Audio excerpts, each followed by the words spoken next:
All right, question for Coach. So we're not seeing Matt and James and some of those guys out there that you've had in these past couple of years. Um, yeah, it's interesting. In basketball, you just living with those guys every day, and you love them. And the season ends always abruptly. Even if you're playing on that last night, it ends abruptly, and then you get tied into that recruiting pretty quick, and everything starts. But definitely think about those guys a lot. Always think about former players, but with those two guys you asked about specifically, Brakefield is still here in Oxford, kind of in and out. He's preparing. He had an NBA workout yesterday and signed with a good agent, and he's got a real future here. Don't want to speak for those guys, but we're all kind of waiting on draft night, and that turns into summer league opportunities. It was great to see Matt when he came back to graduate. This time with his master's. So Matt's got 2 degrees from Ole Miss. We all know the story of Matt, and I'll never get tired talking about it. Just the courage that he played with last year, being banged up. Literally, when we got done playing Michigan State in the tournament, it was the next day making medical plans to get cleaned up and all. And so he had the surgery, it was successful. He's been doing a lot of rehab out on the West Coast. But no, definitely stayed in touch with those guys. And I think both those guys, as well as Padula and Juju and Dre and all those guys, I hate to start naming names. I'll forget somebody, with Barnes and McKell and those seniors, they impacted this recruiting class too. All these recruits, they can talk with social media and stuff. It's not like you have to have somebody's phone number these days. Now, I don't understand all that because I'm not on social media, but I think my daughter's direct message, is that what they call them, DM. So no, it's very common that we would be talking to James. He's already told us. Yeah, I talked to Malik Dia last night, and so, but yeah, it never gets old. Thanking all those seniors last year, Matt and Brake, and everyone else for what they did for us. You mentioned it a little bit when those guys were up there, but why is it so important to recruit winners in the portal? It's definitely one of the ingredients. I think everybody has kind of a different formula. It's talent, number one. No matter what somebody tells you, you got to have talent to play in the league you're in. So for us, we're looking for SEC talent, which translates to professional basketball talent. If you play in this league, you're a pro at some level. Then you start getting into just what people really like. It's like no different. You like chips and queso. Mississippi, I guess it's more white queso. Is that what it's called, for lack of a better word? I enjoy it, but my preference is still Tex-Mex yellow-orange queso. So I think recruiting is no different. Yeah, we all want everything, but at some point, what's important to you? And it's really no different than the players. I mean, they hear it all. A nice gym, playing time, name, image, and likeness. But at some point, these players are like, what do I really want? What's really important to me?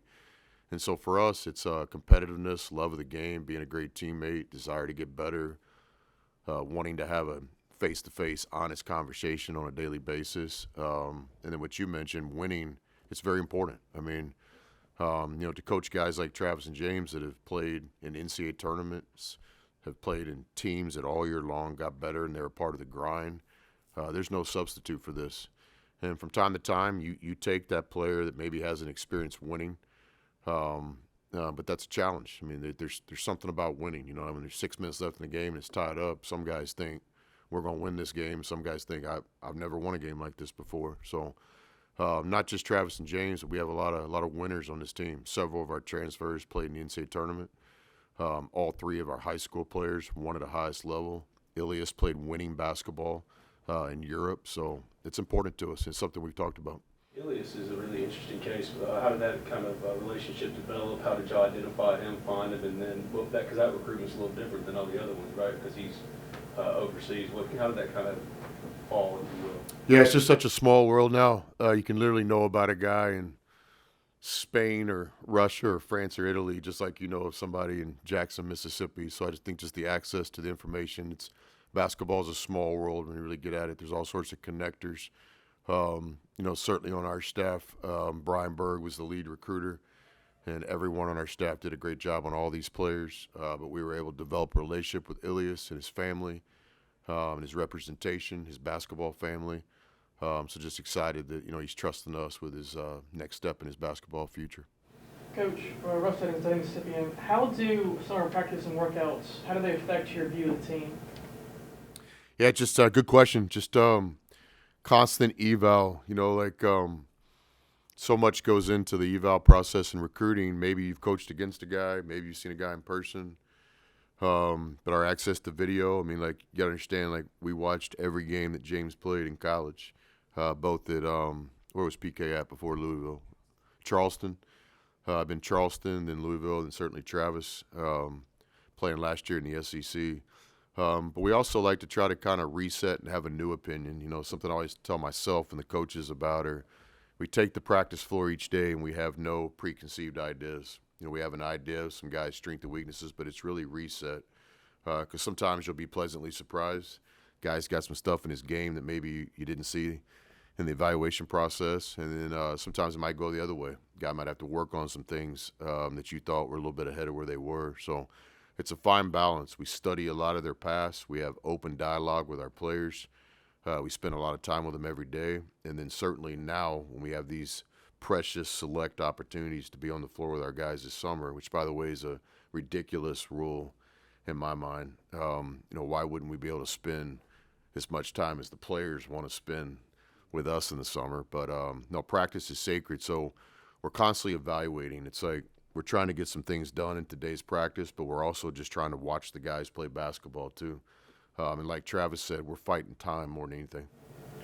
Chris, was the portal different this year than maybe it was a year ago? Did anything surprise you in the way, just throughout the landscape of college basketball, things sort of shook out? Yeah, I think each year it's different. I'm trying to think back at 2 years with, maybe Padula versus Travis or Corn, or Dia versus James. We and certainly not complaining about this, but we were able to play into the second weekend. Whereas the first year, it's almost like we had a 2-week head start on this. That's a real part of this. And you'll hear coaches and administrators talk about when the portal opens. But there's so much work being done before the portal opens, right? Common sense.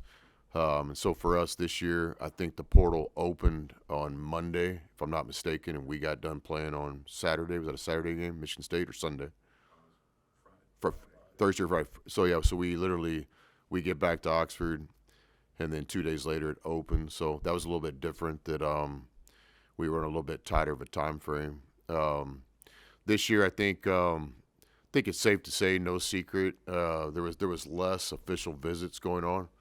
A lot of the stuff this year was done just so much. Obviously, name and likeness is a factor, but with agents, and it seemed like there was more phone calls and Zooms. We actually signed a couple of the players on this roster without official visits, which is crazy. But that was just kind of the way it was going. So I would think, just off the top of my head, to answer the question, to me that was kind of the major kind of difference. Can't really quantify it, but you just kind of felt that a lot of these things were happening when we didn't even have a chance to meet the player. Klafke obviously played a lot last year, but what do you kind of want for him and Zach, for that matter, to kind of accomplish this summer heading into this fall? Yeah, I think specifically with Klafke, it's just looking forward to him taking the next steps, with consistency. I know he's eager for the next kind of level of opportunity, and I think that's fair from his standpoint. I think he did a great job last year. Like Travis said, it's really hard to play as a freshman on a winning team in the SEC, and Klafke was one of those guys. If I'm not mistaken, did he play in all 36 games? We played 36 last year. It's hard to do, and you guys were there. You lived it with us. He was a big part of our team, and certainly there's those times where he's playing really well and maybe deserving of a little bit more opportunity, and that's fair to say. And Klafke and I talked about that. So now I think one of the things Klafke's looking forward to is earning. He's going to have to earn it, but the ceiling opens up for him a little bit. I think with him too, it's like a reminder from time to time that he's still a young player. We're talking about a sophomore in college basketball, but when you play on a winning team like we had last year, it's almost sometimes, you look at him like a veteran. He's a veteran in some ways. His 3 semesters of experience in our program are real. But on the other hand, he's got a race to run. And so my deal with Klafke is have high expectations for yourself, high goals, work on your game tirelessly, but also continue to run your race. Because the reality of it is, as a sophomore, he has a chance to be one of the best sophomores in college basketball, but he also has some time here. So, we don't got to get this thing solved in one day. I think with him, if he can just keep getting better every day, then I'm very confident what the final result will be for him. With Zach Day, I'm proud to say, Zach did a great job in our program. He earned a scholarship. We try not to do a lot of self-promoting around here. I understand that it's really important, social media, and for our fans to see what's going on. I get that. But also still believe in the sacredity of our locker room. We don't have a camera in there at all times. And so what other people might do with an announcement like that, that's their business, period. Certainly not saying that's their business. But with us, it's much more private. I mean, the story is, Zach earned a scholarship here, worked hard every day in practice, developed into a player that we believe can be an SEC contributor one day. And so it's a pretty good story, for a guy from Midland, Texas, to turn down a lot of scholarship offers and decide to bet on himself and come to Ole Miss where we weren't promising anything. And for him to just keep working and working and working, and now he's on his second year in college, redshirt freshman year, to be on scholarship in the SEC. I think that's a hell of a story, and he deserves all the credit. So we have a lot of confidence. He transformed his body last year physically. He's got a chance to be a good shooter. And so, no, I think Zach, there's a future for Zach at Ole Miss for sure. Keza was the last addition for you, and obviously a big one he's accomplished and stuff like that. What do you like about his game? How he fits with this group that you kind of put together and added? What do you like about him? Yeah, I think with Keza's addition, I hesitate in saying final piece because recruiting never ends. And so, but with the latest addition to our team, I think just needing some more depth in our backcourt, needing some experience like Travis, like Korn, like Klafke, guys that can play different positions and stuff. And so ultimately, I can only speak for me. It'd be a good question for Kez, and we'll get him in here as soon as we can for you guys. But it all started with him is the guy's a winner. Like you look at his experience at High Point. This wasn't a good mid-major team. This wasn't a Cinderella. This was a good college basketball program for 2 years with a coach that I don't know. To my knowledge, we've never hung out. If we have, I apologize. But this guy knew what he was doing. This was real basketball. I knew about High Point 2 years ago, watching him play. And Kez was a big part of that. He was preseason player of the year in that conference, if I'm not mistaken. He's an all-conference player, and he's a winner. I think they won 27 games and played in the NCAA tournament. And we're good enough to advance in the NCAA tournament. A tough draw for them because of Purdue's, I believe, size, is a tough first game. But Kez is a winner. He's played in big-time basketball. I was also really impressed with, his persistence. He started his career at UTEP. UTEP had a really good team that year. They played in the championship game, if I'm not mistaken, of their conference. They had some really good guards. You guys might remember the name. I think his name was Suley. Went on to play in the Big Ten, where he might have been Big Ten Player of the Year. So that guy was at UTEP, and Kez, as a young freshman, was behind those guys. So Kez didn't get to play a lot as a freshman, but didn't complain, just kept working. Went to junior college after UTEP, which I have a lot of respect for personally, being a junior college guy myself, and just put his head down and went to work. Found his next opportunity at High Point. He's a graduate. He's a guy that did all he could do for High Point, and I think because of the coaching change and the next opportunity being a graduate, he sought the portal. So he's just one of those guys to me that wasn't running from anything. He was trying to improve his situation. He's shown persistence over many years to get better and get better and get better. So he's a guy that I have a lot of confidence in, just like I do all these guys. I talked about James and Travis today. I believe in his story. And as we put this team together, that's as important as anything. We'll have enough talent this year to compete. We'll have enough talent on our team to win any 40-minute game. There won't be a 40-minute game this year that we just throw up the white towel because of talent. We'll be there. We'll have to piece this thing together and play winning basketball. So, probably more important than just talent is, do the pieces fit? Are we dealing with character people? And we all enjoyed that ride last year. I don't know if somebody's going to write a book about last year's team or at least a long article, but that team was built on character. that team was built on guys that from the first day to the last day, through the ups and downs, the valleys and peaks, just kept fighting. And so, yeah, we got a little spoiled last year. And so this year we tried to put really good human beings together. Now, can we turn this into a culture? Yet to be seen. And that's what we're working on today. Day is number 2. One more question? I know it's a little ways away, but how far along are you on schedule? I know a couple of games have been released. This time last year, you kind of said it was difficult to schedule. Is it a little easier to schedule this year coming off the success you had and the league success? Yeah, not easier. It can get easier in some ways if you prove to be a worthy opponent of anybody, anywhere, anytime. So you got to be really good to get the schedule that we want at Ole Miss. Sometimes you can't be too good though, so it kind of goes on both ends. I think we're in a really good spot. I think the next news we'll have for you guys is the ACC SEC challenge. We're supposed to know that within days, maybe. There's Schwartz, man. I just talk to you guys freely, man. So, and I'm not saying that I'm any better than Schwartz. Schwartz is probably much better than me. He's more political and follows the rules. But the second I know who we're playing, I'm going to let you guys know. And so I think that's coming up pretty quick. It seemed to be about this time last year that we learned we were playing Louisville. We anticipate the home game this year in the ACC SEC Challenge. We're playing Coach Pitino and St. John's and Madison Square Garden, which are the kind of games that we want to play, the kind of games that we crave for, we ask for. We work tirelessly all year long to try to find these brands. At Ole Miss, it's not arrogance or self-promotion, but we'll play anyone, anytime, anywhere. It's the way we've always been. We want to play that schedule, but it's a process to get there. By me just declaring that doesn't mean that my phone starts ringing. So there's a lot of work and scheduling. We have the responsibility to play really good games in the pavilion for our season ticket holders, and I know that's important to Keith and me and everybody. That's a challenge as well. But this year we'll have Memphis coming back, which I think is a great game for both teams. A lot of respect for Penny and what they do, NCAA tournament team, and the proximity of the two campuses, so that's a good one.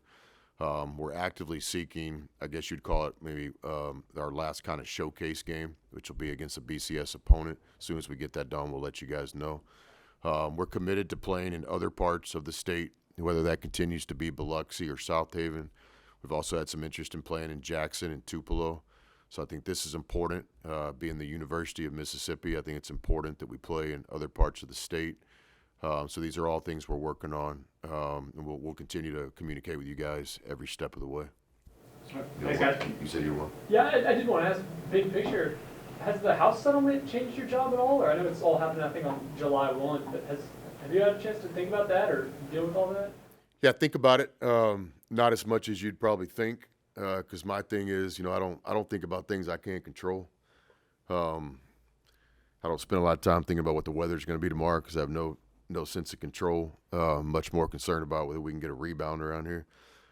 So with that, I try to stay educated so we don't just get blindly punched in the night. But it's our compliance office, our foundation, our athletic department, Walker Jones and the collective. All those guys do a great job, I think, communicating with each other and then giving us the information we need. I don't want every rumor or every proposal. I'm much more like, hey, what are we doing here? So to answer your question, it happened just a few days ago. And so a lot of meetings going on campus right now. How it will affect the absolute college basketball season next year yet to be determined. There's just a lot of things going on. So I think my job is to coach the Ole Miss basketball team, so I try to stay focused on that. But certainly we have people on our staff that try to anticipate what's next. I would predict, and it's not some kind of great prediction, I just think that anything you read today could be drastically different in 4 days. So it's almost like, when I see an article, if it's a 2-paragraph or a tweet, I'll read it. If it's 4 pages, I feel like an idiot reading it because, in my opinion, in 3 days it's going to be completely different. So that's kind of where I'm at with it. But I think the structure has a lot of good ideas, and I think we all want what's best for college basketball. And I think it's important, as coaches, and his players and his fans and his administrators, we all need to believe in it, you know. And so once they put it out there, this is the plan, then we're going to support it 100%. You know, I don't think anything productive happens when the plan is set and everybody comes up with an opinion now. You know, if you had that opinion, why didn't you throw it out there on the front end? So we're eager to see what this model looks like, and then we're going to do everything we can do within the rules to continue to elevate the Ole Miss program. And I think that's exactly what we've done here. And again, I give the collective, the administration, the foundation, and really all the fans, from the major donor to the Ole Miss faithful that supports us on a monthly basis. I mean, everybody, this has been a real team effort. I think you think about the success of Ole Miss, not just men's basketball, like everything that went on. Had so much fun this spring with the softball team, the baseball team, the golf team. I mean, everybody watching volleyball, Wednesday's tournament, what Coach Yo did again, what Lane's doing. Don't want to forget anybody, but everybody is doing really cool stuff around here. And I think the common ingredient is the support from our fan base, our donors, the collective. And so, you know, it's been awesome around here. It never gets old just saying thank you every chance I have a chance to speak, like thanking everybody that has contributed in any way. And our responsibility is to keep this thing going, and that's what we're going to do. All right. Appreciate you guys.